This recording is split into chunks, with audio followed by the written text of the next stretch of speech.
En este bloque recibimos la visita del doctor Roque Fessler, abogado constitucionalista y profesor docente universitario. Bienvenido, buenas noches. Muy buenas noches, muy amable, gracias por estar en este interesantísimo programa. Bueno, ya interesantes deben ser las preguntas que tenemos para hacerle. Por ejemplo, ¿cuál es el desempeño de los misioneros respecto a sus deberes y obligaciones cívicas? Ah, qué linda pregunta. En realidad yo noto que en todo el país hay una declinación de la cultura cívica ciudadana. Solamente ¿Qué es la cultura cívica ciudadana? ¿Qué es lo que nosotros estamos decayendo? La gente que cruza el semáforo en rojo, que saca y tira la basura a la calle, que pone la música a alto volumen, que no le importa si molesta a otro, que deja el auto estacionado en la vereda, que no cumple con sus deberes cívicos, que no se ilustra, que malgasta el agua, que ensucia la ciudad. Eso es lo que se llama la cultura cívica o el civismo, de vivir en forma civilizada. Y esto en realidad yo creo que ha venido decayendo y también hay un correlato de la decadencia de la cultura cívica de los ciudadanos con lo que ocurre en el ámbito político. Porque también la democracia es como que se fue desgastando, los partidos políticos han desaparecido, no se hacen más debates de ideas entre los candidatos cuando hay elecciones, y eso ha venido mellando y también haciendo menos transparencia o menos civilizada la vida entre los ciudadanos, hasta que llega a legitimarse como si fuese una cuestión normal que alguien pueda coartar las libertades o los derechos de otro y en cualquier momento cortar una ruta, sin importar el mal que se está haciendo. Es decir, el derecho de uno puede reclamarse, pero sin cercenar ni pisotear el derecho de los demás. Eso es cultura cívica. Si yo tengo un problema, quiero exponer, manifestar o reclamar por mis derechos, pero sin tener que aplastarle a otros, sin tener que perjudicarle a otros. Donde más se nota en esta época de gran conflictividad social es en eso, que si no se respeta al otro, porque no solamente no se cumplen con las leyes de tránsito, sino que se corta una ruta. O sea, no me gusta algo, quiero pedir algo y le hago un piquete. Es mi forma de llamar la atención.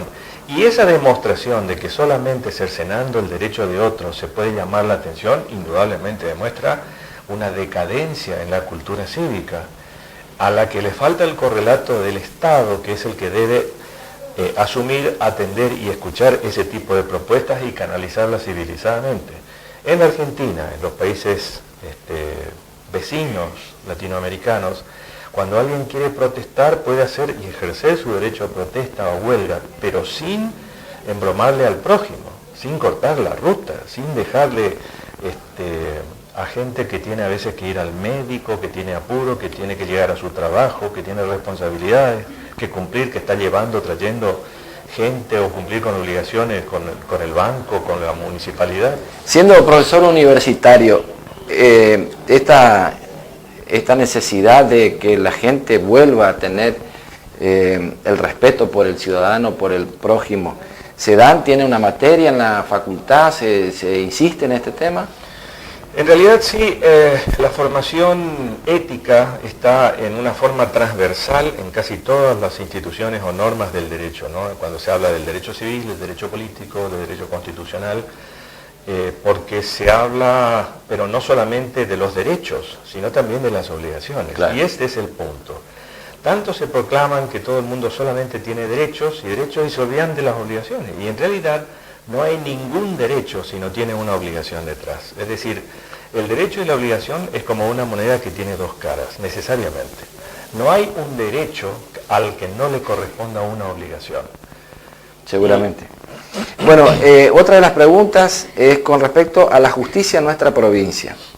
¿Desempeña su rol como un poder independiente? Relativamente sí, porque desde que se creó el Consejo de la Magistratura se hace un proceso de selección que prima sobre la aptitud, la capacidad, sobre todo intelectual, los conocimientos de las personas, y se hace una selección de una terna que es después sometida al poder político para que elijan, pero por lo menos ya hay un tamiz de seleccionar quiénes son los más preparados, los más aptos, los que reúnen mejor calificación en sapiencia como para ejercer la magistratura. El Poder Judicial a veces no se dimensiona de la importancia que tiene, porque en definitiva Es el que puede decidir sobre nuestra propiedad, es el que decide sobre nuestra libertad, es el que decide sobre quién se queda con la casa, quién se queda con el auto, qué se hace con los menores. Y en realidad está ahora un poco insuficiente en la cantidad. Hay demasiado gente. Misiones es la provincia que tiene la tasa de natalidad más alta del país. Tiene el porcentaje de gente joven más alta de la República Argentina también. Y gente joven y alto crecimiento vegetativo, es decir, la población que crece, es que cada año hay aumento de demanda. Cada año hay que hacer más escuelas, cada año hay que hacer más centros de salud y hospitales y por supuesto cada año tener más justicia. Posada, por ejemplo, yo me recibí hace 30 años, tenía 120.000 habitantes y 5 juzgados civiles. Hoy tiene más de 400 o 450.000 habitantes y tiene 8 juzgados civiles. Sigue siendo... Solo 2 juzgados de familia. En esos juzgados de familia especializados en temas familiares, se reciben el año pasado en uno solo de ellos más de 3.000 causas. En lo que va del año 1.600 causas. Es decir, ¿cómo un juez puede analizar, ver y estudiar? No puede. Imposible, absolutamente, totalmente colapsado. Entonces se cometen muchos errores y esos errores no son imputables a los jueces porque humanamente no se les puede exigir. Hay que crear más juzgados. Gracias. Una breve pausa en Emprender, un espacio para las mejores ideas y ya volvemos. No se vayan.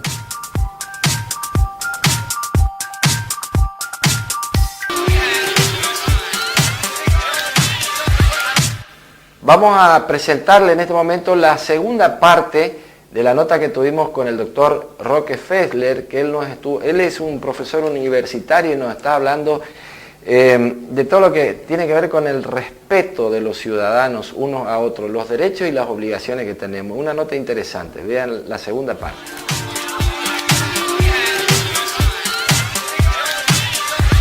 ¿Qué edad tenemos que tener para darnos cuenta de las obligaciones y los derechos que tenemos? Yo creo que ha sido un avance esto que al principio generó un poco de resistencia o de contradicciones, porque decía un chico no le dejan entrar al boliche, no le dejan salir solo, no le dejan casarse, no le dan un elemento para manejar el auto, porque tiene 16 años, y se le está dando la posibilidad de elegir a los que van a regir el destino del país. Esa aparente contradicción es en realidad una invitación a la juventud a interesarse por las cuestiones políticas, para que empiecen desde más temprano a ver cuáles son sus derechos y a elegir. Además no es obligatorio. Pero no tiene nada que ver una cosa con otra. Claro, es como debería ser para mi gusto en realidad, si alguna vez se reforma la ley electoral, el voto tendría que ser no una obligación y un derecho como es ahora, sino solamente una facultad o un derecho, que sea no obligatorio. Eso puede terminar con muchas formas de clientelismo que a veces hace que una maquinaria electoral termine poniendo o depositando votos en la urna, pero que se haga votación, pero no elección. El ciudadano que libremente puede ir o no a votar y votar por quien mejor le parezca por sus opiniones o sus ideas, como ocurre en las grandes democracias del mundo, es optativo, no es obligatorio. Bueno, y en definitiva, nosotros cuando le decimos a los chicos, ustedes no pueden ir al boliche, pero sí pueden votar, ¿le podemos decir por quién o tienen que ver a quién? Las dos cosas, porque las cosas dependen de quién las diga. Probablemente todos los candidatos digan, nosotros queremos más trabajo, más justicia, más salud, todos dicen lo mismo. Ahora, cuando se le pregunta al candidato cómo se hace, empiezan las diferencias. Claro. Y si se le pregunta a los candidatos con qué recursos, también empiezan las diferencias. En algunos casos porque simplemente no saben cómo hacerlo, en otros casos porque no saben con qué recursos puede hacerse. Y ahí también aparecen las diferencias, ¿no? Yo siempre digo, el ideal es que en una democracia sólida, establecida, en los grandes temas todos los partidos estén de acuerdo. No Claro. creo que funcione la gripe, la malaria, el dengue, la salud pública, la seguridad. Eso no tiene ideología. Simplemente son cosas que afectan la vida cotidiana de la gente. Obligaciones del Estado. Las obligaciones y las del ciudadano. También. Porque yo siempre digo, el ciudadano a veces se olvida que tiene la necesidad de cumplir con sus obligaciones cívicas, respetar el derecho de los demás. y generar una suerte de política de Estado que se llama, la que en realidad es común a todos los partidos. No es la política más importante. Política de Estado es la que comparten el socialismo, el liberalismo, el peronismo y el radicalismo. Por ejemplo, en el caso de Misiones, creo que la única política de Estado que hay es la de la ecología. Somos la única provincia que tiene un ministerio de ecología. Nadie está diciendo que ese ministerio no tiene que existir. Todos dicen que van a gestionar de una u otra manera. Entonces, la discusión es por elegir. Ya estamos de acuerdo que la preservación de la ecología es un valor incorporado a la sociedad, y de los candidatos vamos a elegir aquellos que están más preparados. Seguro. O vamos a ver quiénes son los que van a gestionar o que van a hacer en mayor medida una gestión eficiente de la preservación del medio ambiente. ¿Se podría poner como una pauta al candidato que se exponga a un debate en los colegios? Por supuesto, por supuesto. Mientras lo hagan no en términos de un proselitismo salvaje. Yo siempre digo, el discurso de un político debería ser siempre una especie de docencia cívica, de explicar los derechos y explicar cuáles son las obligaciones, además de sus propuestas. Porque si podemos reducir a una sola cuestión los problemas que tiene la Argentina, son problemas de educación. Nuestro país, cuando cumplía las reglas, cuando respetaba la Constitución, cuando nuestras facultades y universidades producían premios Nobel, cuando toda América Latina venía a la Argentina a educarse, cuando las universidades argentinas traían las lumbreras de los que eran premios Nobel de otros países latinoamericanos, cuando éramos el país del mundo en donde se editaba el 80% de todos los libros impresos en el idioma español. Y estoy hablando hasta de la década del 60, ni siquiera en España ocurría eso. ¿Y qué nos pasó después? Dejamos de respetar la Constitución, dejamos de respetar las reglas. Y el peor pecado cívico es no respetar las reglas que hicimos para la convivencia. Mire, hoy en día, los problemas económicos, los economistas han descubierto que temas como la pobreza o la falta de empleo no son temas estrictamente económicos, son temas culturales. Seguro. La pobreza es un problema cultural, por eso yo digo, apoyo, por ejemplo, la política de hambre cero que lleva la provincia de Atlántico. ¿Quién podría oponerse a eso? La diferencia puede estar en el modo en que se hace. Seguro. Pero no va a ser efectivo a menos que acompañemos con un programa educativo amplio de analfabetismo cero. También. Porque las personas que saben leer y escribir pueden ser pobres, pero nunca se van a morir de hambre. Seguro. Bueno, Roque, muchas gracias por haber venido. Realmente una clase de instrucción cívica. Muchas gracias. Estás invitado cuando quieras. Una sola cosita quería decir que no se nos olvide porque es muy importante. Eso que se critica en La Nación de la reforma de la democratización de la justicia es porque en definitiva beneficia al poder. Y en realidad las modificaciones a la justicia que deben hacerse tienen que beneficiar al ciudadano, a las personas. En Misiones se beneficia de dos maneras. Uno, con el voto a los 16 años. Es una ampliación de las posibilidades de que los chicos intervengan en la política, se interesen y participen.